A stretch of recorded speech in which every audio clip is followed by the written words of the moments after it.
Olá para todo mundo, bem-vindos a mais um vídeo do canal do André Luiz. Hoje eu vou reagir a mais uma publicação do Gabriel Enes, do canal Rushdown Brasil. O Gabriel Enes ele tem temáticas muito interessantes no canal deles, e uma delas é sobre a relação entre a religião e a civilização. O Gabriel Enes era partidário de uma ideia de que o cristianismo ele tem que enculturar nações, ou seja, de que o cristianismo tem de organizar as nações de acordo com seus princípios. O Gabriel Enes ele reivindica o reinado social de Cristo de determinada maneira. Ele reivindica que as sociedades sejam organizadas de acordo com os valores e a cosmovisão cristã. E nesse vídeo especificamente ele está reagindo a um trecho de uma live do Rasta. Rasta, católico romano e ex-discípulo do Olavo de Carvalho, estava fazendo uma live quando foi feito um comentário provocador. Provocaram o Rasta dizendo, você é católico romano, está falando mal do protestantismo, mas na verdade você foi morar nos Estados Unidos, que são um país protestante. O Rasta ele vai responder essa provocação dizendo o seguinte, os Estados Unidos não são um país protestante, são um país maçônico, um país formado pela maçonaria. O Gabriel Enes, que é calvinista e presbiteriano, vai discordar dessa resposta do Rasta. Na verdade, ele vai achar essa resposta do Rasta um absurdo. Para ele, os Estados Unidos não são um país maçônico, mas uma nação protestante. Mais do que isso, os Estados Unidos seriam uma nação protestante exemplar, um exemplo bem-sucedido daquilo que o protestantismo tem para oferecer à civilização humana. Eu vou reagir a esse react do Gabriel Enes sobre a live do Rasta e fazer alguns comentários sobre esse tema, que é um tema extremamente interessante e que envolve várias questões históricas, antropológicas, de filosofia da religião, várias questões também teológicas sobre a relação entre religião e sociedade, e também questões instigantes, como a relação entre catolicismo romano e civilização, o surgimento da modernidade, o papel do protestantismo no surgimento da modernidade e o próprio valor, a própria valoração que alguém dá a essa modernidade. Essa modernidade é uma coisa boa ou é uma coisa ruim? Essa modernidade representa um avanço civilizatório? Ela reflete valores cristãos ou, na verdade, ela está na contramão dos valores cristãos e dos princípios tradicionais do cristianismo? Antes de começar, eu já peço o seu like, peço que você se inscreva no canal e vem comigo. Uma das maiores hipocrisias por parte de apologistas católicos romanos e simpatizantes do papismo no geral é o refúgio destes nos Estados Unidos, a maior nação protestante do mundo, enquanto criticam o protestantismo e o desdenham de todos os seus avanços civilizacionais. Avanços esses que são admitidos até mesmo por historiadores e intelectuais católicos romanos. Então vocês veem que o Gabriel Enes ele considera efetivamente os Estados Unidos uma nação protestante e considera que o protestantismo ele realizou ao longo da história um avanço civilizacional, que certamente se reflete nessa que seria supostamente a maior nação protestante do mundo. Ele considera também uma hipocrisia que o Rasta, falando mal do protestantismo, ele tem abandonado o Brasil, que é um país católico romano, e ido morar nos Estados Unidos, que seria uma nação protestante. Essas são as afirmações basilares que eu vou analisar ao longo desse react. Eu já adianto que eu considero a defesa que o Gabriel faz dessas afirmações uma defesa muito problemática. E a gente vê aí como que os católicos romanos, por meio de evasivas admiráveis, se evadem do fato de que o protestantismo ele foi uma força civilizacional, sim, e produziu grandes nações. Diga-se de passagem, grandes nações para onde eles com frequência vão morar. E o vídeo que nós vamos reagir hoje é um vídeo do senhor Rasta, que foi um aluno do Olavo de Carvalho, que, diga-se de passagem, também saiu do Brasil para ir morar nos Estados Unidos, via os Estados Unidos como uma nação muito melhor que o Brasil, mas contradições são aquilo que mais qualifica os católicos romanos, Mas aqui a gente vai ouvir um pouco os argumentos do Rasta para ter deixado o Brasil e ido morar nos Estados Unidos e como que isso não seria uma contradição com o discurso dele. Bom, eu gostaria de pontuar que não necessariamente uma pessoa vai morar em outro país por considerar esse país melhor do que o seu, Eu nem sei se o Gabriel Enes acredita efetivamente nisso, mas essa seria uma observação simplista. Uma pessoa pode deixar o seu país para morar em outro, não porque ela considere o seu país inferior no geral, em absoluto, ao país para onde ela está indo, mas porque circunstancialmente e em determinados aspectos que naquele momento são importantes para ela, aquele país é melhor, é um destino melhor. Mas não porque no geral, em absoluto, em todos os aspectos, aquele país seja necessariamente, essencialmente, substancialmente melhor do que o seu. Você pode migrar para um outro país porque no seu, circunstancialmente, você pode estar sendo perseguido politicamente, ou porque o seu país está passando por problemas econômicos muito graves que infelizmente te fazem migrar. Mas isso não significa que você tenha uma avaliação assim, ó, meu país é uma porcaria, aquele sim que é bom, e eu vou para ele por causa disso. Isso é, vamos dizer assim, uma simplificação de questões que são muito complexas. Engraçado que Rasta foi morar em um país protestante. Não sou católica, respeito muito toda a história, mas esse papo só separa os cristãos. Tipo, Vamos por partes, né, Baixa? É. Engraçado que Rasta foi morar em um país protestante. Os Estados Unidos é um país protestante? Ou ele é um país maçônico? Né? Eu subi ali no Biolito. Eu fui lá no Washington, eu subi As naquele... duas coisas. Né? Eu subi naquele palitinho que tem ali em Washington, e eu entrei no elevador por dentro. Aí tinha vários adesivos, não, né? É de fuder. Tinha várias plaquinhas de quem... A galera que financiou as paradas lá, tá ligado? Só tinha rolê dos maçons. E não, a galera acha que porque tinha puritano nos Estados Unidos, porque muitos puritanos ingleses de fato vieram pra cá, tá ligado? Então pronto, é um país protestante. Não, meu irmão, os Estados Unidos é uma seita que proporciona e protege o surgimento de outras seitas. Há muitos erros aí na fala do Rasta. O Rasta, ele entende que por ter existido grupos esotéricos e sociedades como a maçonaria, que eu sequer vou chamar de sociedade secreta, eu entendo a maçonaria mais corretamente como uma sociedade discreta, visto que todo mundo sabe que ela existe. Existe uma declaração formal do que a maçonaria acredita. Inclusive, eu já fiz um vídeo sobre a maçonaria, que eu vou deixar aqui na descrição desse vídeo, caso você queira entender a minha opinião sobre a maçonaria. E ninguém nega que a maçonaria, ela desde muito cedo estava nos Estados Unidos. Agora, qual foi a influência da maçonaria na cultura americana, seu Rasta? Você consegue me determinar que tudo que os Estados Unidos produziram se deu devido à maçonaria? Não.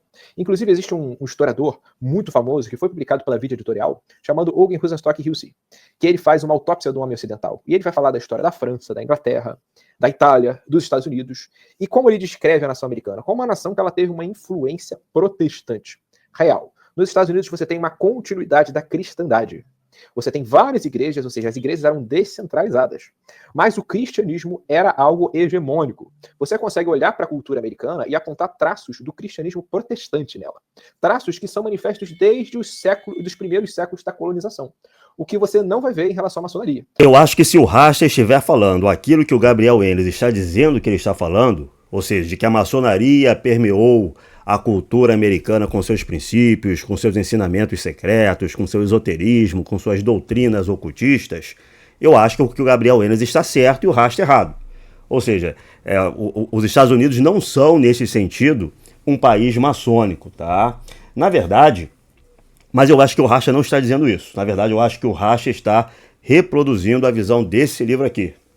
O Jardim das Aflições, de Olavo de Carvalho, tá?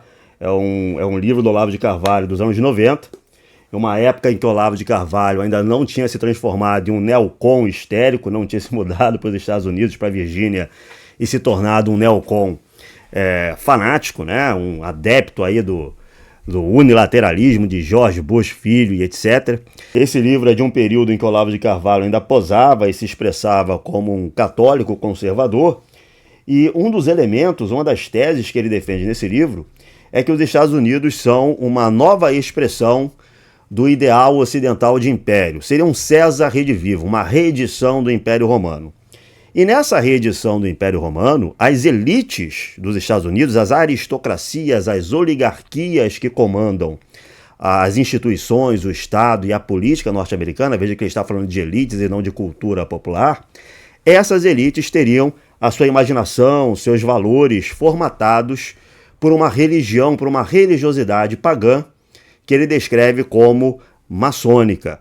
Então eu acho que é nesse sentido que o Rasta está falando que os Estados Unidos são um país maçônico. Eu não vou defender essa tese do Olavo de Carvalho. Eu acho esse livro bastante interessante, tem ideias bastante curiosas, boas para se refletir, mas eu discordo da maior parte do que o Olavo de Carvalho diz aqui. Então eu não vou necessariamente defender essa tese.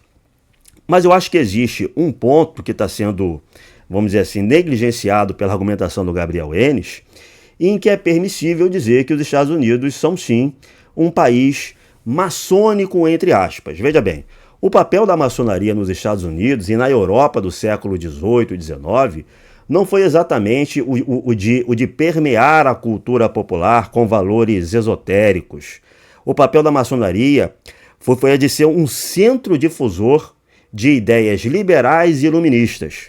A maçonaria era um palco de encontro de elites sociais e depois de elites políticas, que eram embebidas em seus rituais, em seus encontros, em suas conversas, em seus debates, por ideias iluministas, por ideias liberais e compunham agendas para propagar essas ideias iluministas e liberais pela sociedade. Então a função da maçonaria e de ordens paramaçônicas, ordens que, sem ser maçônicas, imitavam a estrutura, a organização e os objetivos da maçonaria. Então existe a maçonaria e existem organizações paramaçônicas, similares à maçonaria.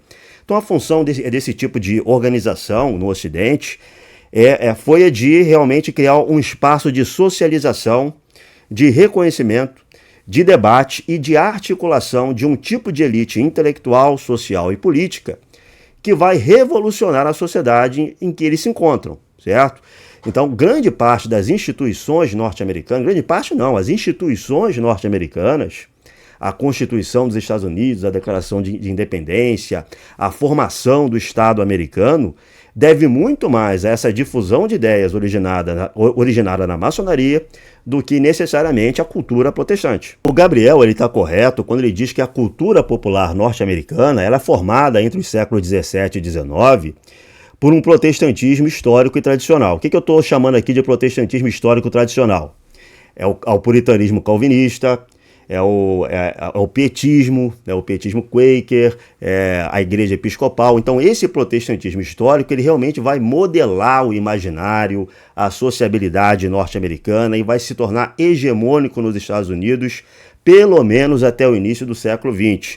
E vai, vamos dizer assim, permear a cultura americana, vai permear os valores norte-americanos e a maneira como o norte-americano mainstream, o norte-americano comum, vê o mundo. Mas essa não é a única, vamos dizer assim, força modeladora e formadora dos Estados Unidos. A gente não pode minimizar o papel das instituições, do arcabouço jurídico. A gente não pode minimizar o papel das elites na formação de uma nação. Uma nação, ela não é formada apenas pela cultura popular que permeia o imaginário e os valores de sua população. Uma nação ela é formada também, ela é influenciada e formada, principalmente em sua esfera mais pública, pelas instituições, pelos valores e princípios que informam as suas instituições, pela legislação, pelo arcabouço jurídico que modela as relações públicas de seus cidadãos. E essas instituições, esses valores institucionais, esse arcabouço jurídico nos Estados Unidos, nasce a partir da ação de elites que se organizavam a partir da maçonaria e de outras organizações similares que eram difusoras de ideias iluministas e liberais. Então acho que a gente pode continuar a partir daqui. O Gabriel Enes está correto em dado aspecto da questão, mas o Racha está correto em outro aspecto da questão. Você olha, como que os Estados Unidos se articularam enquanto nação? Ela é uma nação descentralizada. Você tem um Estado descentralizado, em que o governo civil local é muito mais importante do que o governo civil estadual e federal. Claro que com o tempo isso foi mudando, a partir do século XX, especialmente, mas isso vem muito do modelo presbiteriano de governo de igreja. João Calvino foi talvez a maior influência sobre o que seria a nação americana. Certamente que não. É uma leitura que o Gabriel Enes está fazendo do federalismo norte-americano, mas eu acho que esse federalismo ele nasce muito mais da diversidade que existia entre as 13 colônias. As 13 colônias eram realmente muito diferentes entre si e elas se unem com um propósito em comum, combater a Inglaterra e se tornar independentes, certo? Então, com esse propósito em comum, elas se unem nos congressos continentais e vão tentar encontrar, vamos dizer assim, uma medida constitucional que compreenda essa diversidade. E essa medida constitucional vai ser encontrada no federalismo norte-americano. Mas desde sua origem existem tendências, existem forças que defendem, vamos dizer assim, um fortalecimento do poder central nos Estados Unidos. Um fortalecimento que vai acontecer de uma maneira relativamente rápida. Já na Guerra de Secessão, você tem forças centralizadoras que vão criar cada vez mais vamos dizer assim, um poder maior para a união dentro dos Estados Unidos, tá? Então, o federalismo norte-americano não me parece nascer tanto assim de um modelo presbiteriano de igreja, mas do pragmatismo dos Founding Fathers de encontrarem, vamos dizer assim, um modelo que unisse aquelas colônias tão diferentes contra um inimigo comum.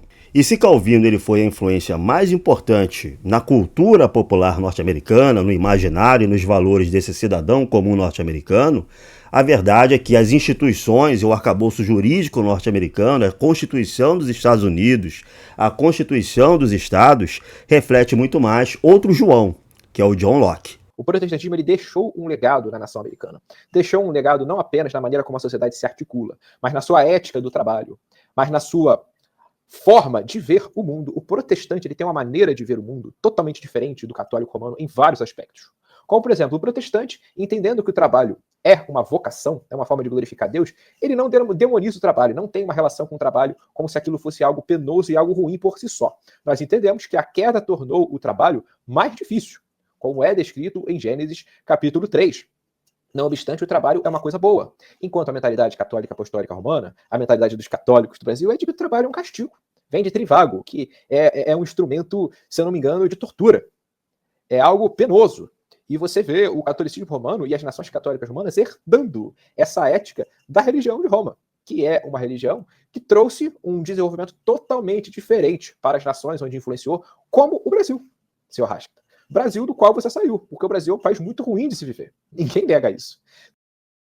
Bom, aqui o Gabriel está aplicando a ideia weberiana da ética do trabalho. O Weber ele tem uma tese muito famosa, o Weber é um importantíssimo sociólogo, tá? Um dos pais da sociologia, um dos mais importantes cientistas sociais da história, se não o mais importante. Ele vai estar escrevendo uma tese muito famosa ali no iniciozinho do século XX, primeiros anos do século XX, que é sobre a ética do protestantismo e o nascimento, né, o espírito do capitalismo. Segundo Weber, determinados valores, determinada visão de mundo do protestantismo reformado, ele não se referia a todo e qualquer protestantismo, ele se referia ao protestantismo de matiz puritana e calvinista, e também um pouco ao protestantismo pietista, né? Então, algumas correntes protestantes históricas teriam uma visão de mundo, uma perspectiva que levaria à formação de uma ética do trabalho que favoreceria o surgimento e a consolidação de sociedades capitalistas.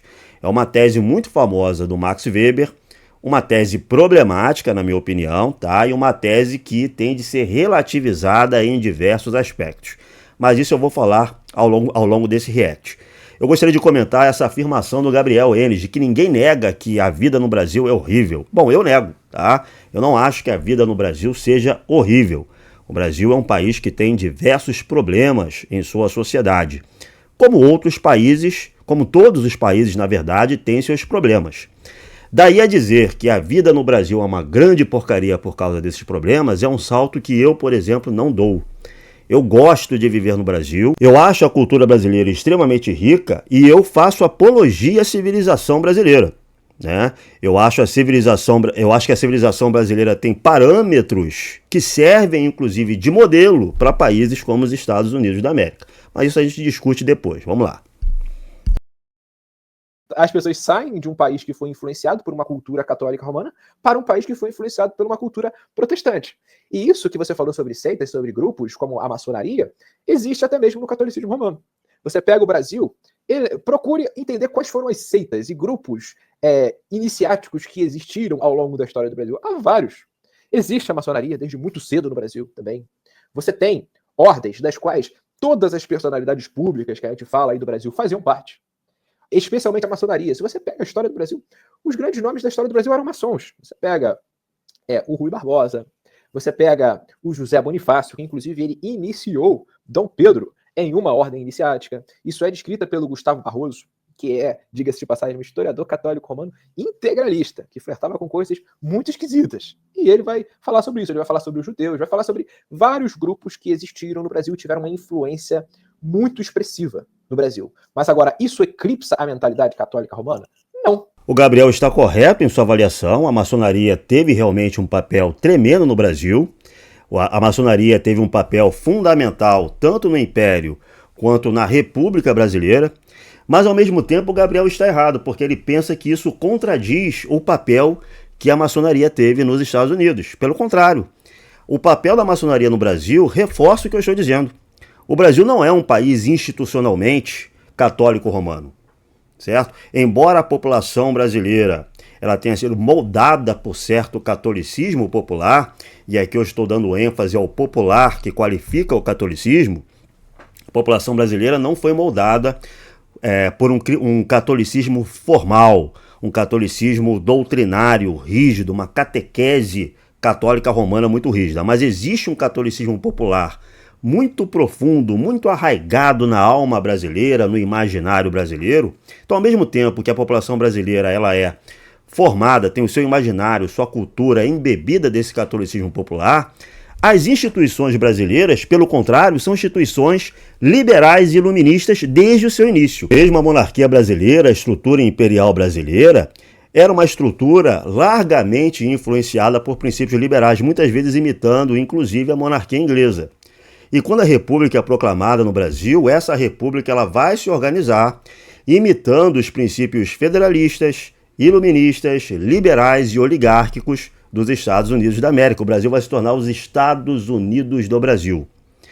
E tão forte era o liberalismo da Primeira República Brasileira que no Brasil se comemorava como feriado a queda da Bastilha da Revolução Francesa. A queda da Bastilha era comemorada como feriado nacional brasileiro, mas o Natal não era. O Natal não era comemorado. A Páscoa não era um feriado religioso oficial do Brasil. O Brasil não tinha oficialmente feriados religiosos ligados ao catolicismo. Isso só vai ser retomado por Getúlio Vargas, após 1930. Então vejam vocês que, apesar dessa cultura popular brasileira estar mergulhado nesse imaginário católico romano, extremamente poderoso e extremamente popular, as instituições brasileiras nunca refletiram esse tipo de imaginário. Ariano Suassuna, grande intelectual e artista brasileiro, ele vai dizer que o Brasil se divide em um Brasil real, em um país real, popular, uma cultura popular real, que não se coaduna com o Brasil formal, o Brasil institucional, o Brasil das elites. Na verdade, existe um déficit de representação, uma inadequação do Brasil real ao Brasil formal. Mas é possível dizer que isso acontece em maior ou menor grau na maior parte dos países. A maior parte dos países tem uma face real, popular, ligada ao seu imaginário popular mais imediato, e tem uma face institucional, formal, que reflete, vamos dizer assim, os valores de suas elites governantes, de suas camadas dirigentes. Nos Estados Unidos é assim e no Brasil é assim também. Então o Gabriel ele está correto na sua avaliação do Brasil, mas ele está errado ao achar que isso é uma contradição, que isso contradiz o argumento de que os Estados Unidos, em determinado âmbito muito importante de sua sociedade, de sua formação enquanto nação, é formado, é modelado segundo princípios não cristãos, segundo princípios liberais. Com esse argumento de que, teve seitas, teve grupos iniciáticos, sim. Eles tiveram uma influência na política, sim. Mas a população não é influenciada por esses grupos iniciáticos, por essas ordens discretas com a maçonaria. A população não está nem aí para isso. A população, muito pelo contrário, é influenciada pela religião popular. A religião popular do Brasil era o catolicismo romano, assim como a religião popular dos Estados Unidos era o protestantismo, que tinha uma ética do trabalho e uma visão de mundo muito influenciada pelo calvinismo. Então você pode falar que existem várias correntes protestantes, mas o calvinismo foi a corrente fundamental que norteou o que viria a ser os Estados Unidos. E diga-se de passagem, explica a sua prosperidade, como a gente vai ver mais à frente. O Gabriel ele minimiza aqui o poder das instituições e do arcabouço jurídico na vida de uma nação. Embora a religiosidade popular dos Estados Unidos tenha sido informada fortemente pelo puritanismo calvinista e também por certo pietismo, pelos Quakers, né? Enfim, é por essa gama de protestantismo histórico, no espaço público o que vigora são os parâmetros definidos pelas instituições e pelo arcabouço jurídico, certo? Então, esse cidadão hiperreligioso dos Estados Unidos, esse calvinista puritano, esse Quaker, esse metodista, vamos dizer assim, esse luterano, ele vai ter de se relacionar no seu dia a dia, no espaço público, a partir de princípios liberais. né? Então, não é possível minimizar a ideologia liberal, a ideologia iluminista na formatação das relações sociais norte-americanas, inclusive. E outra, tipo, o que é que isso tem a ver, tá ligado? A galera acha, eu escuto de vez em quando esse tipo de argumento, né? Tipo, não, porque os países católicos são tudo fodido economicamente e tal. Irmão, você não viu o que aconteceu com Pedro, não? Não viu o que aconteceu com Jesus, não? Você acredita de fato em teologia da prosperidade? Ninguém tá falando, tipo, de o que é que gera a melhor ordem social dentro da conjuntura atual da política, tá entendendo? Ninguém tá falando disso. A gente tá falando da salvação da alma, porra. A gente tá falando, tipo, de questão de ser verdade ou mentira, né? Então, tipo, é de uma estupidez, assim, tipo, mas tudo bem. Aí... Aqui o Rush está fazendo uma baita confusão. Ele está confundindo salvação da alma, que é uma coisa que de fato o cristianismo proporciona, com a melhor ordem social e dizendo que as duas coisas elas não estão relacionadas. É claro que ele vai falar que tem momentos que isso casa, tem momentos que isso não casa, mas aí a gente vê como que o Rasta, ele ou ignora, ou ele coloca para debaixo do tapete um ponto fundamental do entrechoque entre protestantismo e catolicismo romano. O entrechoque entre protestantismo e catolicismo romano não se refere apenas à salvação. Se você for olhar a reforma protestante, ela teve como princípio material a justificação pela graça através da fé. Esse foi o grande ponto levantado pela reforma. E o princípio formal foi só a escritura. Mas protestantismo e catolicismo romano geraram mundos diametralmente opostos em muitos aspectos. Por conta da autoridade absoluta do catolicismo romano, que é um magistério falível, embora Roma vá dizer que acredita no tripé, no fim das contas, o que determina o catolicismo romano é o sola ecclesia, como a gente já mostrou várias vezes aqui. E do outro lado, você tem a autoridade da palavra de Deus, que é uma autoridade normativa para todas as autoridades estabelecidas, o que envolve o Estado, o que envolve a igreja, o que envolve a família e todas as outras esferas adjacentes. Nós tivemos mundos diferentes. Um mundo protestante e um mundo católico romano. E é gritante, é estapafúrdia, a superioridade do mundo protestante. E o que a qualifica é obediência cega ao magistério autocrata. Isso é o catolicismo romano. E não obstante, você tenha essa ojeriza por parte do Rasta, do Olavo de Carvalho, dos católicos romanos mais conservadores, a regimes de esquerda, ao totalitarismo, a ditaduras, você pode ver que não existiu ditadura estabelecida em um país protestante de vertente calvinista. Não tem nenhum país onde o calvinismo teve uma influência duradoura e consistente que tenha se estabelecido uma ditadura. Agora, você olha, Brasil, toda a América Latina, você vê Espanha, Portugal, países em que se estabeleceram governos tirânicos, autocratas, para dizer o mínimo. E a mentalidade católica romana proporciona isso. Então, é uma evasiva você dizer que não tem nada a ver a ordem social com a questão da salvação. Bom, eu vou dizer o ponto em que eu discordo do Rasta e concordo com o Gabriel Enes, e os pontos em que eu discordo é do Gabriel Enes nessa argumentação dele. Eu acho que o Rasta está errado quando ele minimiza a influência social e a influência política, né, na esfera do poder que o cristianismo e a igreja devem exercer. A igreja e o cristianismo têm sim uma doutrina social, tem, vamos dizer assim, ensinamentos a serem oferecidos para a sociedade. É melhor uma sociedade que se organiza de acordo com princípios e valores cristãos do que uma sociedade que não se organiza por valores e princípios cristãos, pelo simples fato de que o cristianismo é verdadeiro, né? Então, o simples fato de que a igreja é a verdade, a igreja tem a verdade, Cristo é a verdade, significa que as sociedades humanas devem se organizar preferencialmente em torno dessa verdade. Então, no mínimo, o poder temporal, a sociedade, ela deve facilitar a tarefa da igreja de salvar almas. Então, no mínimo isso. No mínimo, a função do poder temporal e da organização social dos diferentes países vamos dizer assim, colaborar, contribuir com o propósito da igreja de salvar almas. Por outro lado, o Gabriel ele vai construir uma argumentação para tentar refutar aquilo que o Rasta está falando, uma argumentação que eu considero bastante equivocada. Ele vai dizer que em países calvinistas não houve ditaduras. Eu não sei exatamente o que o Gabriel está querendo dizer com isso, tá? Se ele está se referindo à ditadura em um sentido contemporâneo de ditadura. Os países de maioria calvinista, e aqui o Gabriel está sendo específico em relação ao calvinismo, ele está se referindo ao calvinismo, não ao luteranismo, não ao metodismo, não à igreja anglicana, mas aos calvinistas. Então, os países de maioria calvinista, e não foram muitos, a nossa, vamos dizer assim, a nossa amostra histórica não é muito favorável, porque não foram tantos países assim.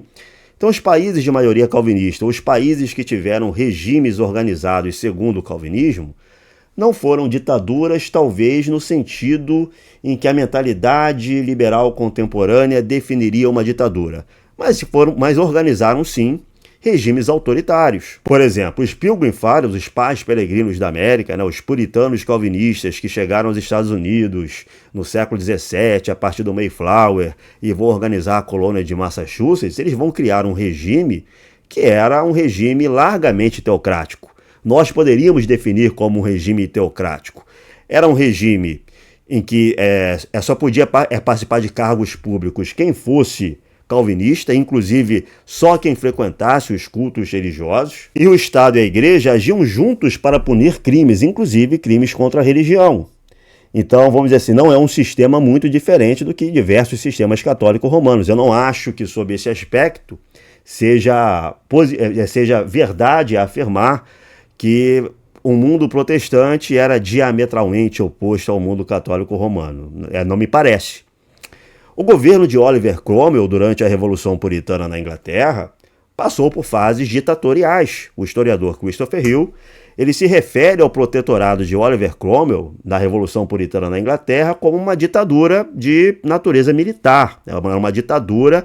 O Cromwell ele foi, vamos dizer assim, eleito governante vitalício, e ele fechava o parlamento quando ele queria. Quando o parlamento desobedecia, discordava dele, ele mandava fechar. E a base de poder do Cromwell era o exército, né? Então não dá para dizer que aquilo ali não era um governo autoritário.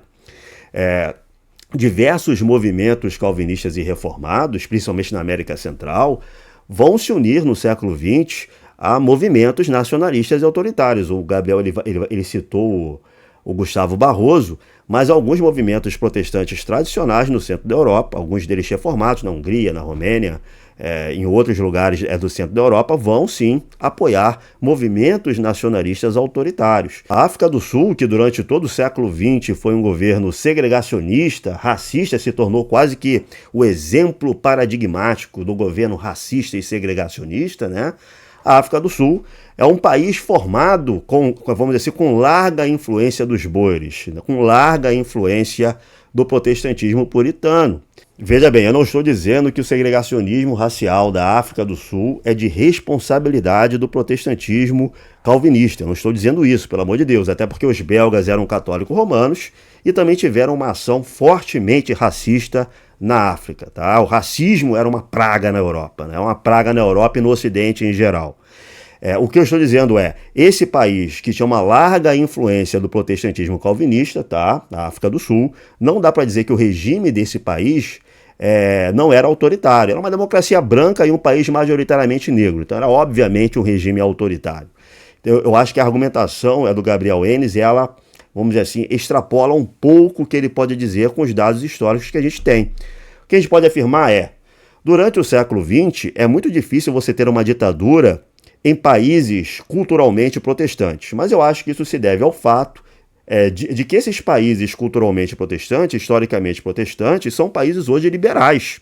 São países hoje em que a cultura, os valores liberais influenciaram tremendamente a mentalidade da população, as instituições, o arcabouço jurídico. São países em que a probabilidade de uma ditadura pessoal ou de um regime que em algum momento vai abolir as liberdades individuais, as liberdades civis, são países em que esse risco, essa possibilidade foi muito minimizada pela difusão intensa dos valores liberais, tanto nas instituições quanto na mentalidade da população. A gente não tem perspectiva de uma ditadura pessoal hoje, por exemplo, na Áustria, na Irlanda, na Bélgica. Por quê? Porque são países ocidentais fortemente permeados pelo liberalismo. Mas outras regiões do mundo fora do ocidente geopolítico, fora da Europa ocidental e do norte da América, eles são apartados, vamos dizer assim, desses princípios liberais iluministas o suficiente para que a possibilidade de um regime não liberal, um regime iliberal, acabe acontecendo. Em geral, no Brasil, as ditaduras pelas quais nós passamos não têm, vamos dizer assim, origem em princípios católicos romanos. Tem origem em uma influência do positivismo muito forte em certos setores da elite brasileira. positivismo ele advoga uma ditadura republicana, uma concentração de poderes no executivo e na figura de um presidente que exemplifique uma virtude republicana. Mas o positivismo é uma ideologia originalmente laica, secular e anticatólica romana, e anticristã, inclusive. Tá? Anticristã no sentido de que se desapega do legado civilizacional e dos valores cristãos, e inclusive critica e milita contra esses valores e esse legado. Então as ditaduras no Brasil têm essa natureza, essa herança, e não uma herança efetivamente católica romana. O catolicismo romano ele procura a salvação do fiel? Ok. Mas Roma sempre procurou superioridade em relação ao protestantismo, afirmando os seus méritos civilizacionais. Sabe como é a argumentação de Roma desde o Concílio de Trento? Olha para as nossas catedrais, olha para a riqueza, olha para a pujança do mundo católico romano e olha para as igrejas protestantes, como é que elas são feias, como é que elas são simples. O que é uma falácia, porque se você for olhar para a Europa, na Europa há muitas igrejas protestantes belas, igrejas góticas. Como o próprio Érico Nevaledin diz que o gótico ele teve uma sobrevivência no mundo protestante, enquanto no mundo católico romano, o barroco tomou conta. Então a gente vê que até mesmo nesses argumentos que Roma tanto se estriba, há falácias. Mas uma coisa é fato. A Igreja de Roma, ela se preocupou sim com a ordem civilizacional. E quando o Rasta faz parecer que não, ele está usando uma evasiva admirável. Porque o cristianismo não é só salvação de almas. É a criação de uma ordem civilizacional cristã. E qual que é a melhor ordem civilizacional cristã? É a católica romana? De maneira alguma. A ordem civilizacional católica romana tem problemas que a gente vê aí no Brasil. Mas ele não vai falar disso por quê? Porque no fundo, ele sabe que os países católicos romanos são ruins mesmo. Mas para sustentar essa narrativa, para poder dizer que ele foi para os Estados Unidos, não tem nada a ver, ele está lá, ele vai usar esses argumentos fajutos. Em parte desses pontos eu concordo com Gabriel. O catolicismo romano, ele efetivamente, ele criou uma ordem civilizacional própria, a cristandade latina, e costumeiramente a Igreja Católica Romana, ou pelo menos os intelectuais católico-romanos, se orgulham e fazem propaganda e fazem apologias a essa ordem civilizacional, a cristandade latina. O que me parece em disputa aqui não é a cristandade latina, não é a ordens civilizacionais pretéritas. O que me parece em disputa aqui é a contemporaneidade. Mais do que a modernidade, é o mundo contemporâneo. Parece que o Gabriel encara o mundo contemporâneo, o mundo ocidental contemporâneo, como um mundo criado principalmente pela mentalidade protestante. Eu não acho que seja assim, tá? Eu não acho que o mundo contemporâneo seja criado pela mentalidade protestante, e eu também me afasto da avaliação que o Gabriel faz do mundo contemporâneo. Ele parece considerar o Ocidente atual como um mundo ok, um mundo bom espiritualmente, um mundo cristão. Eu não acho que o Ocidente atual seja o mundo cristão. Não, aí vem o comentário de Mitch, né? Vamos mudar esse. Lista. Beleza, se você for pegar, vamos pegar aqui, ó. Quais são top GDP countries? Né? GDP per capita, né? Luxemburgo, que é o quê? Luxemburgo é protestante? Cadê? Deixa eu ver. What's the main religion in Luxembourg? Vamos lá, vamos pro Google. Catolicismo. Tá ligado? Luxemburgo é católico. Liechtenstein é católico, né? A França é um país que hoje em dia tá assim, mas é um país que foi bem rico, né, cara? Um país rico, a porra. Sim. Tipo, é um negócio que, assim, velho, às vezes acontece do poder temporal e do poder né, religioso da liga, né? E muitas vezes não. O Brasil é um país católico. Antes de ele entrar no ponto do Brasil, eu queria mostrar uma coisa para vocês. O Rasta usou um indicador de PIB per capita e apontou Luxemburgo como um país católico romano. E olha como ele fez essa análise. Ele fez a análise de maneira extremamente porca. Ele olhou a quantidade de católicos e, por haver uma superioridade de católicos em relação a outras religiões, isso tornaria o país mais rico. Não é assim que se faz uma análise adequada da relação religião e desenvolvimento econômico e social. Mas você precisa olhar para o quanto que a religião ela foi fundamental para o enriquecimento. É possível que um país seja muito rico, mas isso não tenha nada a ver com a religião. Eu vou dar um exemplo, ele citou Luxemburgo. Por que Luxemburgo é rico? É porque o catolicismo romano ele proporcionou uma ética que levou as pessoas a enriquecerem? Não. É porque lá existem famílias muito poderosas. Luxemburgo é um país historicamente poderoso, com elites poderosas. Então nós não podemos dizer que o catolicismo romano é a causa do enriquecimento de Luxemburgo. O que é diferente, por exemplo, dos Estados Unidos. Os Estados Unidos são uma nação que, quando começou, não tinha recursos naturais conhecidos que tornavam aquela terra atrativa. A vida nos Estados Unidos era difícil, mas a ética protestante proveu as bases do que seria o desenvolvimento econômico daquela nação. Qual é o poder de influência de uma religião no enriquecimento de uma nação? Isso é a questão fundamental. Quando você vai discutir qual religião traz a ordem social mais estável, mais sustentável. E ele falou do PIB per capita. E eu vou trazer aqui um outro indicador. Um indicador que eu acredito que é até melhor para a gente avaliar isso, que é o IDH. Antes da gente entrar no IDH, eu queria comentar algumas coisas que o Gabriel falou aqui. Bom, primeiro, na minha opinião, criar nações cristãs não é a mesma coisa que criar nações ricas, certo? Existe aqui um desvio na argumentação, tanto do Gabriel quanto nessa passagem também da argumentação do Rasta, que eu acho que tem de ser pontuado. Uma nação cristã não é necessariamente uma nação extremamente rica. A riqueza nunca foi parâmetro de verdade e de boa organização social no cristianismo. Então, uma nação cristã é uma nação que se organiza segundo os valores e princípios do cristianismo. Pode ser, inclusive, uma nação pobre. Se ela se organizar de acordo com os princípios e valores do cristianismo, é uma boa nação, certo? Então, riqueza é uma coisa, nação cristã é outra coisa. O Japão é uma nação extremamente rica. Não é uma nação cristã, não é uma organização, não é uma nação que se organize segundo os princípios do cristianismo. Segundo, o Gabriel está aplicando a tese de Weber de uma maneira um pouco simplista, tá? O Weber ele não faz essa associação direta entre ética protestante e riqueza. Não é isso que o Weber diz.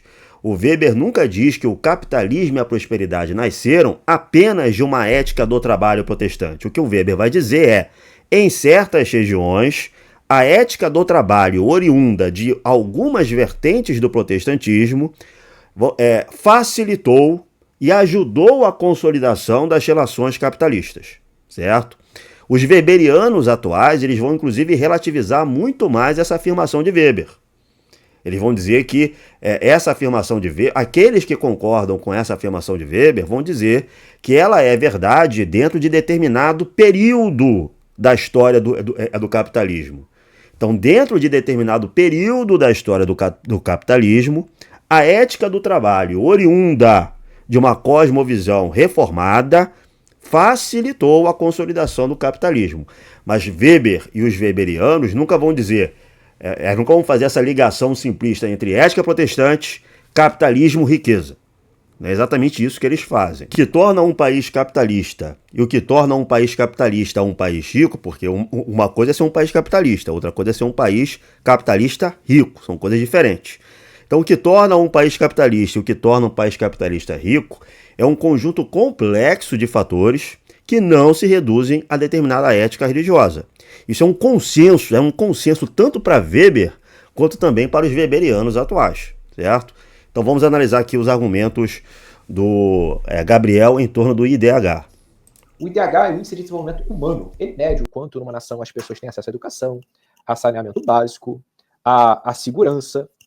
O IDH basicamente mede o quão bom é uma nação para se viver. Veja, o IDH não mede segurança pública. O IDH é um índice que gravita em torno de 3 parâmetros básicos: renda, expectativa de vida ao nascer, ou seja, longevidade, e educação.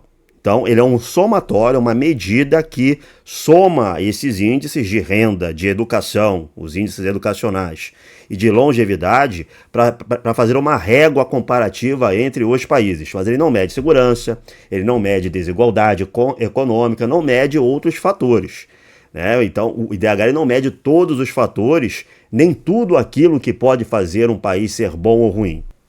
Além disso, existem muitos outros elementos que podem entrar na avaliação daquilo que faz um país ser bom ou ruim para viver e que não são medidos por índices como esse. Porque, por exemplo, se for um país de racismo segregacionista, pode não ser bom para todos, né? Se for um país que for muito díspare em relação à minha cultura, eu sou um sujeito histórico, eu sou um brasileiro, eu sou um carioca, eu sou educado de acordo com determinados valores, determinados parâmetros culturais.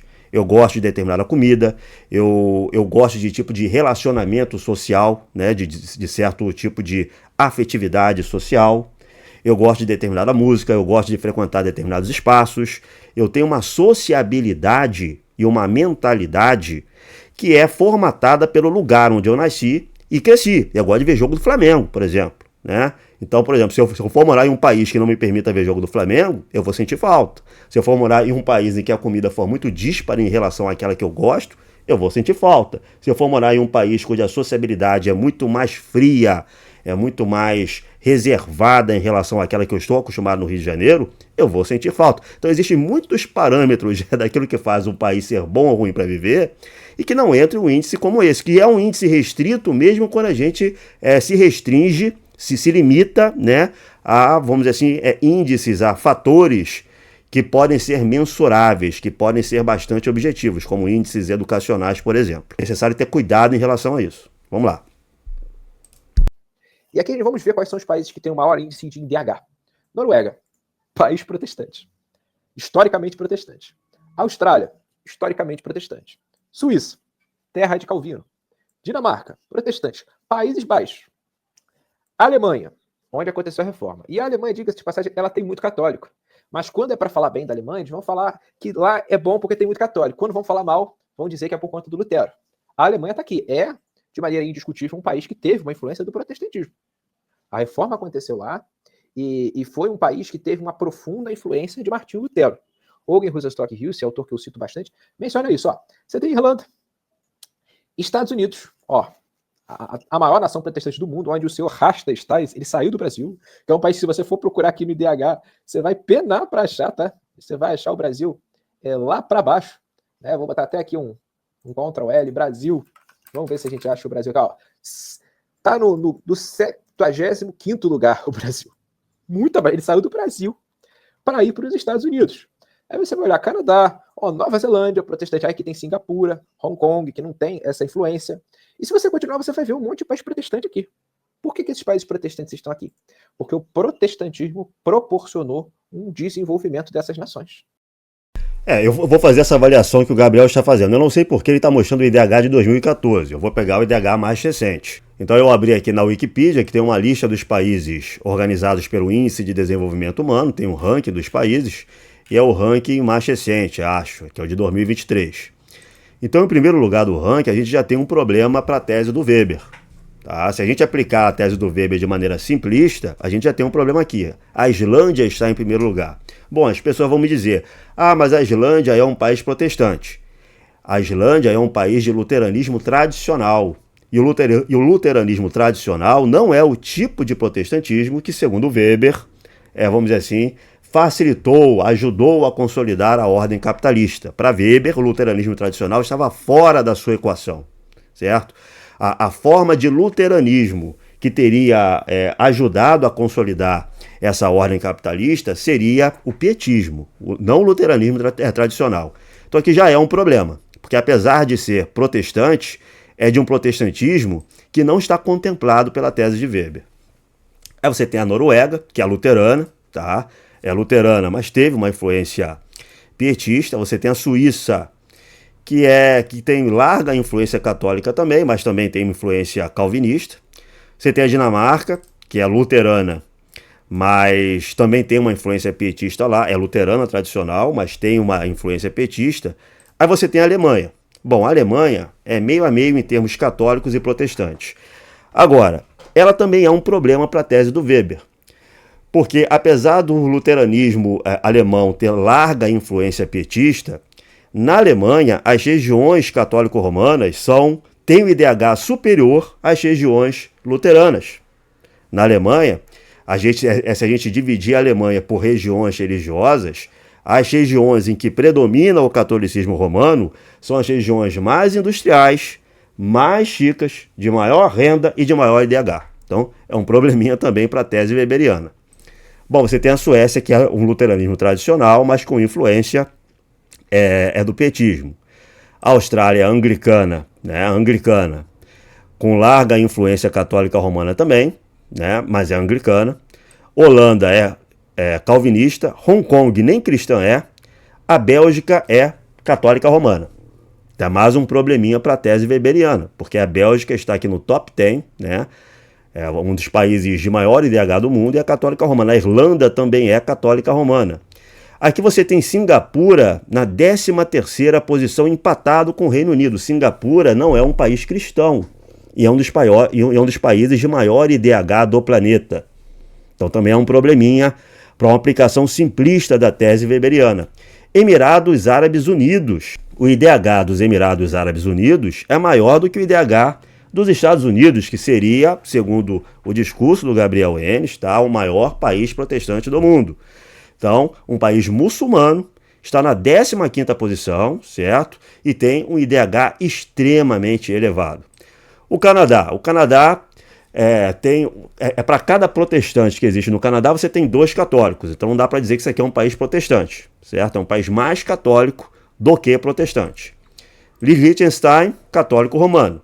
Aí você tem aqui os Estados Unidos na 17ª posição, apenas uma posição à frente da Coreia do Sul, que é um país asiático que também não é historicamente cristão, embora exista um crescimento do movimento evangélico, um crescimento muito forte na Coreia do Sul. A Coreia do Sul não é um país tradicionalmente, historicamente cristão. A Eslovênia e a Áustria também são católicas romanas. O Japão não é um país de cultura cristã. E veja bem, o protestantismo reformado de matiz calvinista é um protestantismo largamente iconoclasta, né? É um protestantismo que vai acusar o catolicismo romano com suas práticas de culto aos santos, de intercessão dos santos, de idolatria. Imagina um país como o Japão, que tem uma religião como o shintoísmo, que é um culto aos ancestrais, que são ancestrais que são quase que semi-divinizados, né? Então imagino que uma cultura reformada vai pensar do Japão. E, no entanto, o Japão é um país de altíssimo IDH, de renda extremamente elevada, né? Aliás, é para falar do Japão, para falar das diferenças da cultura japonesa em relação à cultura reformada, eu indico um livro para vocês, que é o livro Shogun, de James Clavell, um livraço, tá? Que fala sobre a expansão marítima portuguesa e também a expansão marítima inglesa e holandesa. Fala da chegada de um holandês ao Japão por volta do ano 1600 e de como esse holandês ele estranha a cultura japonesa, uma cultura que é fortemente diferente desses valores e dessa mentalidade que esse holandês reformado carrega dentro dele, né? Então eu recomendo esse livro. Não vejam a série que foi lançada na Netflix. Leiam um livro de James Clavell. E o Japão é um país de altíssimo IDH. Malta é católica, Luxemburgo católico, França católico, Israel é judeu, Espanha católico. Então veja, se a gente pegar os países de IDH acima de 9, certo? Nessa faixa de 9, quantos países católicos nós vamos encontrar? 1 Bélgica, 2 Irlanda, 3 Liechtenstein, 4 Eslovênia, 5 Áustria, 6 Malta, 7 Luxemburgo, 8 França, 9 Espanha, 10 Itália, 11 San Marino, 12 Polônia. Então, de 37 países com IDH igual ou superior a 9, 12 serão majoritariamente católico-romanos. Isso é para não falar da Alemanha, que é metade católico-romana ou metade luterana. Isso para não falar do Canadá, que também tem quase uma maioria católica romana, certo? Então 12. Agora vamos ver quantos países, não de maioria calvinista, mas largamente influenciados pelo calvinismo, estou flexibilizando até o critério, largamente influenciados pelo calvinismo, nós temos nessa lista. Nós vamos ter Suíça 1, vamos ter Holanda 2, vamos ter Inglaterra 3, Estados Unidos 4 e só. Investindo em educação, criando uma ética do trabalho diferenciada. Os países protestantes eles veem o trabalho como uma coisa boa. Eles entendem o trabalho como algo que tem valor. Essa é a tese do Max Weber. Não esses espantalhos que vocês veem criados por aí. Como se, aqui tem muito protestante, aqui é rico, aqui tem muito católico, aqui é pobre. Não. Você pode ter, numa nação como os Estados Unidos, católicos romanos, de fato. Exemplo, em Nova York. Uma vez eu reagi a um vídeo do Marcelo Andrade, ele falando que Nova York tem muito católico romano. E é uma região rica. Mas é rica porque as pessoas são católicas romanas, ou é rica porque ao longo de muito tempo se criou uma ética do trabalho tão poderosa que influenciou até os próprios católicos romanos? E para vocês terem uma ideia, os católicos romanos dos Estados Unidos, eles são culturalmente protestantes. É muito comum você olhar para igrejas católicas romanas dos Estados Unidos e quase não vê mais. De onde que veio essa influência? Veio do protestantismo. Então a gente precisa entender que o ponto do desenvolvimento não é necessariamente o que você acredita formalmente. Eu acredito na predestinação, eu acredito no protestantismo. Não. Mas é como você vive, é qual a ética de um povo. A ética, diga-se de passagem, predominante em um povo. Você pode ter um povo que tem uma ética diferente, mas a nação como um todo tem uma ética predominante. E qual que é a ética predominante do Brasil? É o que a gente vai ver a seguir. Antes da gente entrar no Brasil, eu quero frisar o quanto essa argumentação do Gabriel ela tem de ad hoc, né? Então, quando um país é rico e é protestante, essa riqueza, essa prosperidade advém do protestantismo. Mas quando um país é rico e não é protestante, então advém de outros fatores.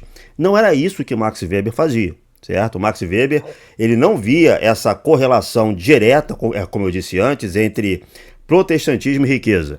Ele dizia que sim, a ética do trabalho de certos protestantismos históricos ajudou a consolidação da sociedade capitalista. Mas ele não dizia que o capitalismo nasceu apenas desse fator. E a própria tese do Max Weber ela vai ser bombardeada por outros autores tão importantes quanto Brodel, o Wallenstein e outros autores. Os weberianos atuais, por exemplo, eles não vão fazer essa correlação tão exclusivista assim. Eles vão investigar, por exemplo, o que a ética shintoísta ou confucionista tinha que facilitou a consolidação do capitalismo nessas regiões. Porque, por exemplo, o Japão se torna um país capitalista e um país rico ainda no final do século XIX, a partir de seus próprios parâmetros culturais. Ele não precisou de cristianismo nenhum para isso. A Bélgica, que é um país católico romano, é o segundo país da Europa a se industrializar.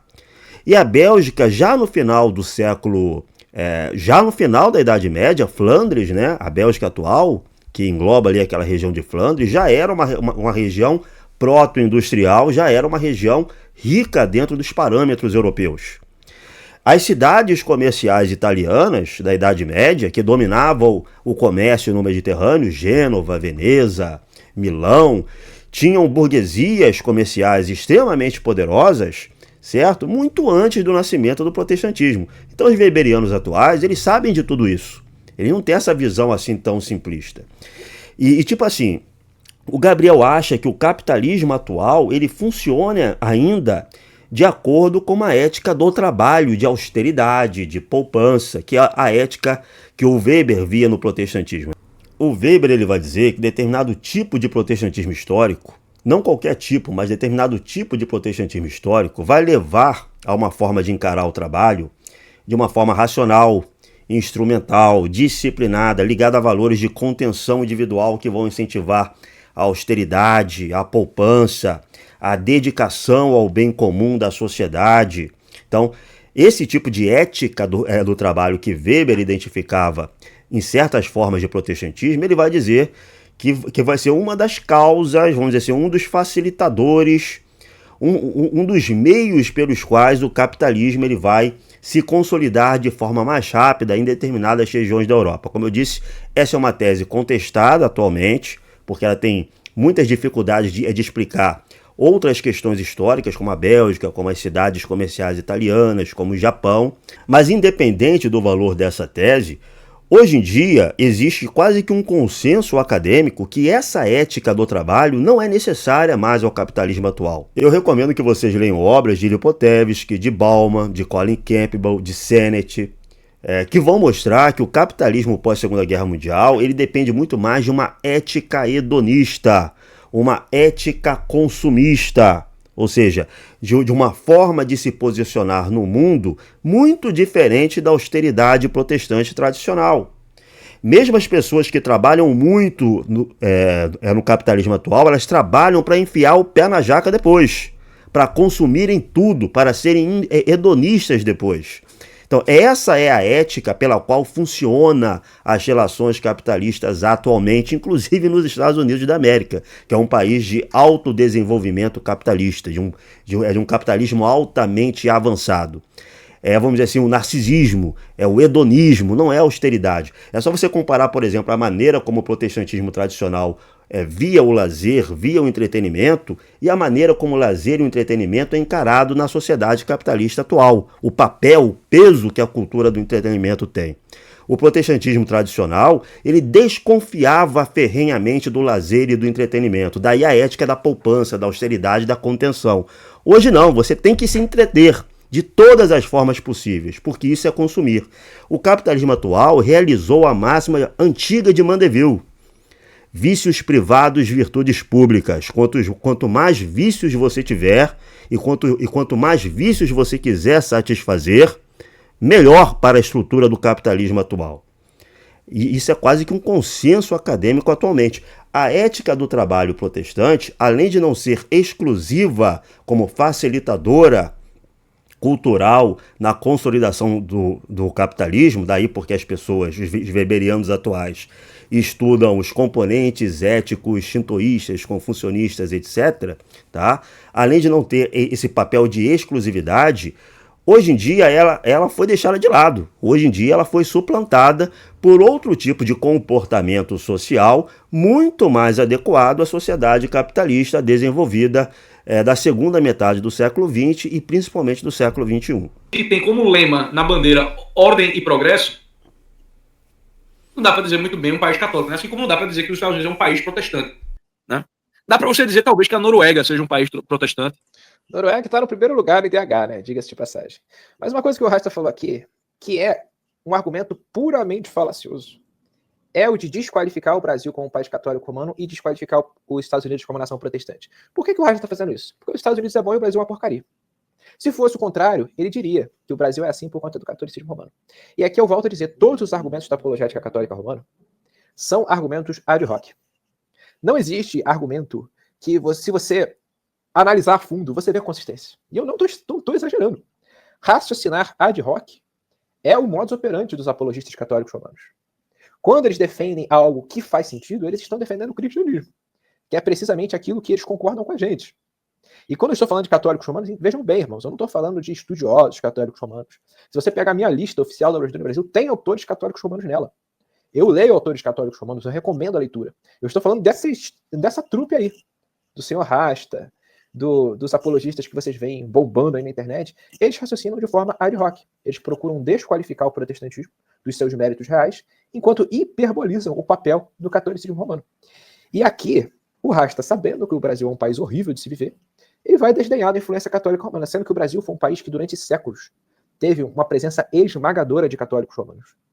Até um século atrás, protestantes eram perseguidos. Protestantes, talvez um pouco mais de um século, né? Porque antes você já tinha uma flexibilização por parte de Dom Pedro e de algumas lideranças. Mas assim, vamos botar, há 150 anos atrás, protestantes eram perseguidos. O evangelicalismo só começou a crescer no Brasil há pouquíssimo tempo. Então, Roma teve tempo suficiente para criar uma cultura no Brasil. E criou. Vocês acham que os positivistas tiveram influência tão duradoura assim no Brasil quanto a Igreja de Roma? Não, não. Os positivistas começaram a nos influenciar há 70 anos atrás, 50 anos atrás. Talvez um pouco antes, porque o positivismo já estava presente aqui desde o início do século XX. Mas o catolicismo romano já está aqui há séculos. E quem influencia mais? Quem está há séculos ou quem chegou há pouco tempo? Assim, depende do âmbito de influência, tá? Eu não vou entrar nessa questão se o protestantismo ele foi perseguido no Brasil ou não, né? No Brasil independente, o protestantismo ele não foi perseguido, pelo contrário, ele foi incentivado. O Império Brasileiro incentivou o estabelecimento de colônias de protestantes tradicionais no Brasil, e a República via com muito bons olhos, vamos dizer assim, o espraiamento do protestantismo no Brasil. A República Brasileira tinha uma visão pró-protestante, certo? Então não vou entrar assim nessa questão de perseguição aos protestantes no Brasil. Agora sim, o catolicismo romano ele tem uma influência extremamente poderosa na cultura popular. Não acho que seja uma influência direta do Vaticano, tá? Porque existiam mediações através dos quais esse catolicismo chegava ao Brasil. E o catolicismo que vai influenciar e vai moldar o imaginário brasileiro, vai moldar a cultura brasileira, era um catolicismo sincrético e não um catolicismo formal, doutrinário, vindo diretamente da estrutura eclesiástica, tá? Existem nuances nessa questão aí. Agora, respondendo à pergunta do Gabriel, depende do âmbito. As elites brasileiras republicanas, elas foram largamente influenciadas pelo positivismo. O exército brasileiro foi largamente influenciado pelo positivismo. Então o positivismo teve um grande peso nessas estruturas do Estado, das instituições republicanas brasileiras, certo? A gente não pode minimizar isso. Para terminar, o Brasil não é uma porcaria. Pelo próprio critério trazido pelo Gabriel para enfrentar a questão, que é o IDH, o Brasil não é uma porcaria. No IDH de 2023, o Brasil está em 84º lugar. Certo? Atrás é da Colômbia, mas está acima da média mundial. Existem 83 países à frente do Brasil, mas existem 110 países abaixo do Brasil e o Brasil está acima da média do IDH mundial, que está em 0,756, é a média do Paraguai. Tá? Então não é uma porcaria, segundo o próprio critério trazido para a discussão. O Brasil é um país de IDH médio para alto, segundo a própria definição dos elaboradores do IDH. Ele mencionou a bandeira do Brasil, que está escrito Ordem e Progresso. Então, porque eu passei por um processo de secularização, por um processo de influência do positivismo, eu deixei de ter minha base católica romana? Não. Basta você olhar para a população do Brasil. Ela ainda é majoritariamente católica romana. Está caindo, fato, mas ainda é majoritariamente católica romana. E a religião ela tem um poder enorme da mentalidade popular, na maneira como um povo vive. E a maneira como um povo vive é muito mais fundamental para a realidade presente de uma nação do que os políticos sustentam, do que as lideranças sustentam. As lideranças têm um papel fundamental. Não estou aqui dizendo que o fato de o Brasil ter um lema ordem e progresso seja insignificante. É significante. Mas a questão é, qual é o nível de influência disso na mentalidade popular? E qual que é o poder que isso tem de tornar uma nação próspera e o poder que a mentalidade de um povo, a ética do povo tem. O que eu sustento aqui nesse canal, o que é sustentado por historiadores, por cientistas da religião, por estudiosos, é que a ética de um povo é muito mais fundamental para o desenvolvimento de uma nação do que qualquer outra coisa. Como que um povo ele vive no seu dia a dia? Como ele faz negócio? Como ele lida com o trabalho? Como ele lida com riquezas? Tudo isso é importante. E o protestantismo vai dar diretrizes para isso, enquanto o catolicismo romano vai dar outras diretrizes que vão dificultar isso. Isso aconteceu ao longo de séculos. Então, como você vai negar que o Brasil é um país católico?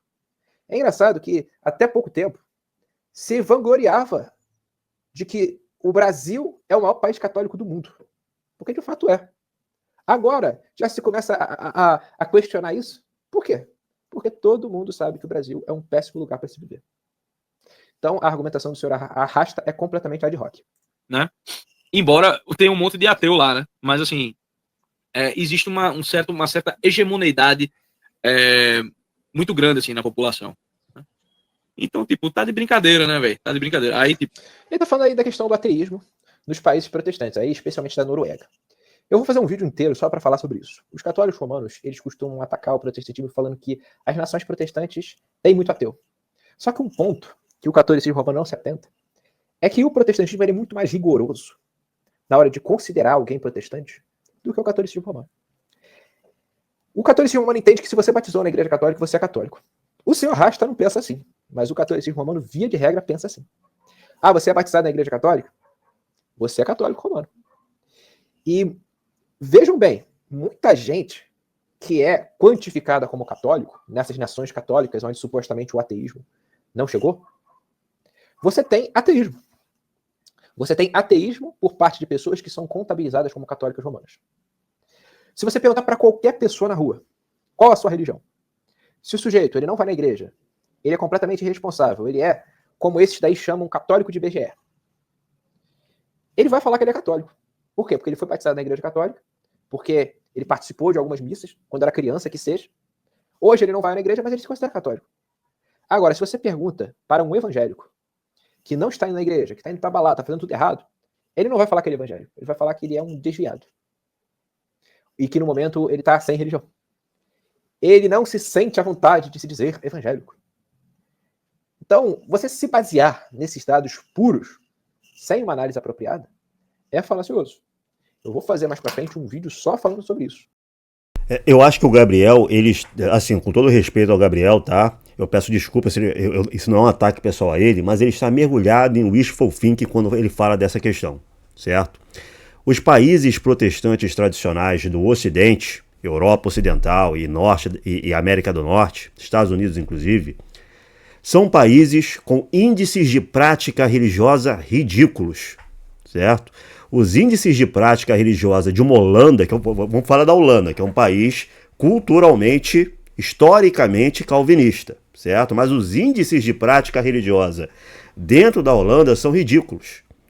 Nem 10% da população holandesa frequenta cultos semanalmente, frequenta a igreja mensalmente, acho. Eu vou até colocar aqui uma comparação para ver se eu estou falando aqui uma inverdade. Aqui, eu perguntei ao chat GPT as estatísticas que ele consegue levantar comparando a prática religiosa na Holanda e na Itália, 2 países europeus, um católico romano, outro historicamente calvinista. Então, frequência de participação religiosa, ou seja, frequência os simples atos de ir à igreja, né? Semanal ou quase semanal, 25% da população italiana. Na Holanda, entre 5% e 7%. Mensal, ou algumas vezes por mês. Na Itália, chega a 45%. Na Holanda, 15%. 20% no máximo. Oração diária. Na Itália, 30% a 35% da população fazem pelo menos uma oração diária. Na Holanda, esse índice cai para 10% a 15%. Leitura frequente da Bíblia. Olha só que coisa interessante. Na Itália, 15% a 20% da população dizem ler frequentemente a Bíblia. Na Holanda calvinista, historicamente calvinista, isso cai para 5% a 7% da população.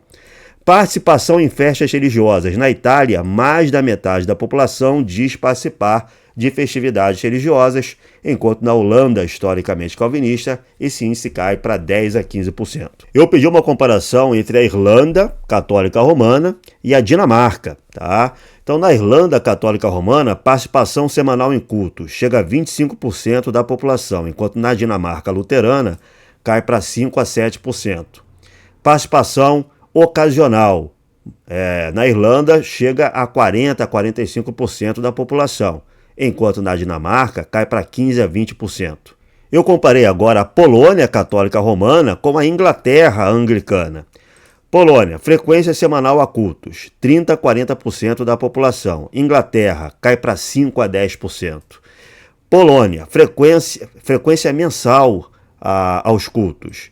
Mais da metade da população vai pelo menos uma vez a cultos religiosos, enquanto na Inglaterra é entre 15% e 20%. Então, assim, mesmo esses elementos de participação mínima da vida religiosa, como oração, leitura da Bíblia e da igreja, os países protestantes históricos, eles têm índices extremamente baixos, chegam a ser ridículos, tá?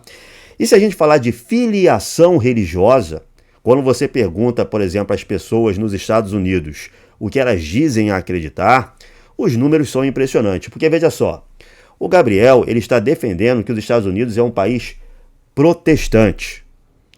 Protestante histórico, protestante tradicional, daquele tipo de protestantismo largamente influenciado pela mentalidade reformada, mentalidade calvinista, e que, segundo Max Weber, desenvolveu uma ética do trabalho.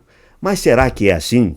Esse aqui é um gráfico que mostra o peso de cada corrente religiosa dentro dos Estados Unidos entre 1900 e 1990, ou seja, século XX. Veja aqui essa linha do protestantismo mainline Protestant, ou seja, o protestantismo tradicional, aquele que foi o núcleo de formação do imaginário e da cultura norte-americana. Eles eram mais de 40% da população em 1900, e ao longo do século XX eles vão sofrer uma debacle demográfica. Hoje, essas linhas protestantes tradicionais, igreja episcopal, calvinistas, pietistas, luteranos, quando chega em 1990, era menos de 15% da população professando esse tipo de fé. Nesse gráfico aqui a gente vê o quanto esse protestantismo ele foi reduzido atualmente a 11% da população norte-americana. Então esse protestantismo histórico, tradicional, que formatou os Estados Unidos no século XVIII, XIX, ele simplesmente está desaparecendo dos Estados Unidos.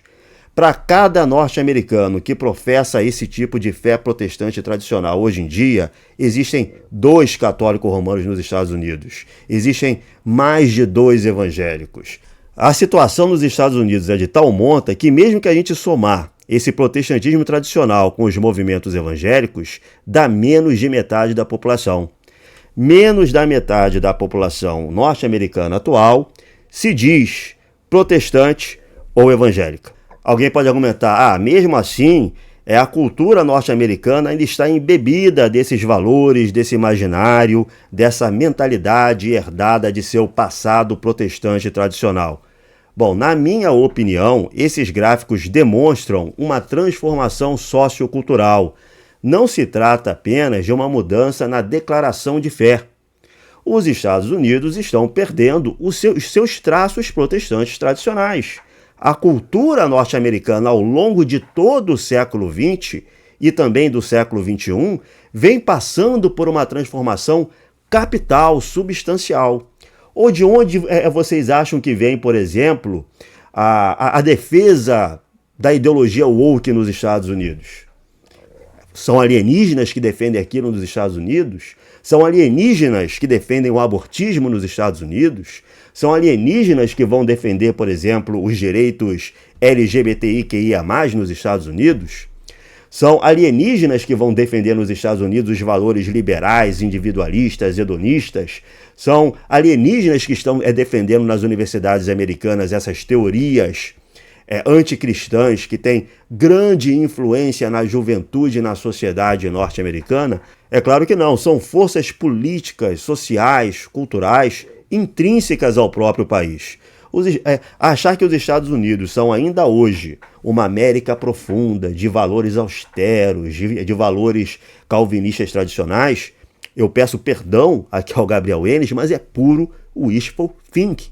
Os Estados Unidos não são há muito tempo um país protestante tradicional, apenas 1 entre cada 10 norte-americanos professa uma fé e um protestantismo histórico. Os Estados Unidos não são um país protestante nem se a gente somar o protestantismo com os evangélicos. Ainda assim, isso dá menos da metade da população norte-americana atual. E os Estados Unidos não são um país protestante / evangélico, nem no sentido de valores hegemônicos. Hoje, o protestantismo / evangelicalismo é uma das forças que disputam a cultura e a mentalidade norte-americana. Se eu fosse citar para vocês uma linha de tendência sociocultural que se mostrou constante, contínua na história dos Estados Unidos, não vai ser o protestantismo tradicional e não vai ser nem o evangelicalismo. A linha de tendência constante na história dos Estados Unidos são os valores liberais e iluministas. Então aí, meu irmão, viram cada um tem sua opinião. Aí, tipo, aí você vai ter, tipo, influência protestante, cheio de opiniões teológicas e passos, tipo, umas melhores fundamentadas que outras, ou, né? Outros simplesmente bostejando pela boca. Entendeu? Aí você vai ter, tipo, católico falando como se fosse... Aí você transformou a religião num negócio de opinião. Aí quando você transforma num negócio de opinião, a solução que esse tipo de gente traz é a solução liberal. Você curte, que é vamos respeitar todas as opiniões. Isso aqui é muito falacioso, eu já demonstrei em vários outros vídeos. A reforma protestante ela não trouxe subjetivismo, nem essa redução da igreja a opiniões. Isso é completamente absurdo. A reforma protestante ela trouxe uma ênfase na confessionalidade. Se você olhar para as igrejas protestantes históricas, elas têm confissões de fé. Elas não estão sujeitas a um arbítrio individual de um indivíduo. O Rasta, ele ou desconhece ou faz um espantalho do que é o protestantismo. E esse é mais um divórcio dos Estados Unidos da América em relação à mentalidade protestante tradicional. Porque os Estados Unidos são um país laico. Os Estados Unidos, eles não são um exemplo, vamos dizer assim, de um país protestante bem-sucedido. Os Estados Unidos são o maior exemplo da revolução iluminista no mundo. A independência dos Estados Unidos é chamada por muitos historiadores de Revolução Americana. Os Estados Unidos são um experimento liberal, eles são um experimento iluminista, tá?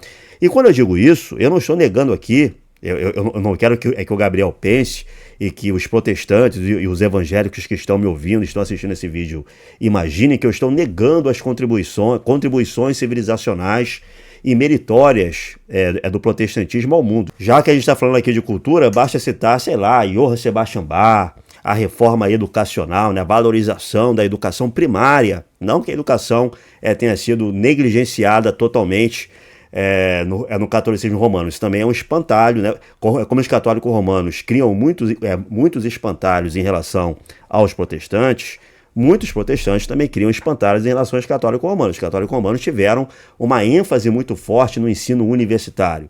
Mas o protestantismo não. O protestantismo ele teve uma ênfase na educação primária que foi muito benéfica, né? E vários outros aspectos. E, tipo assim, o protestantismo tradicional realmente ele tem partilha com todo o cristianismo tradicional essa ideia de que a ordem social deve refletir valores cristãos. E é justamente por isso que eu não quero misturar o Ocidente contemporâneo atual, que é um Ocidente fortemente não cristão, que foi formatado segundo parâmetros não cristãos, parâmetros liberais, parâmetros iluministas, e eu não quero misturar esse Ocidente com o protestantismo, porque eu não concordo com a tese de que o protestantismo gerou esse tipo de Ocidente, tá? O Ocidente que nós vivemos atualmente, por mais rico que ele seja, é um Ocidente não cristão e cada vez mais anticristão. E isso não tem a ver com luteranismo, não tem a ver com calvinismo, tem a ver com outros elementos, outras tendências socioculturais, cuja origem a gente tem que identificar em outras linhas de força e que se distinguem tanto da ortodoxia, quanto do catolicismo romano, quanto do protestantismo tradicional, do protestantismo histórico, tá? Então eu espero ter dado a minha contribuição, eu espero que esse seja o primeiro vídeo que eu faça sobre esse tema, da relação entre religião e civilização. Espero que vocês tenham gostado, espero que tenha contribuído para a reflexão de vocês. Peço mais uma vez a vocês o like nesse vídeo, peço que vocês se inscrevam no canal, acionem o sininho, divulguem esse vídeo para os conhecidos de vocês e eu volto outro dia, mais rápido do que vocês possam imaginar, para falar mais uma vez da Santa Igreja Ortodoxa. Valeu, estamos juntos!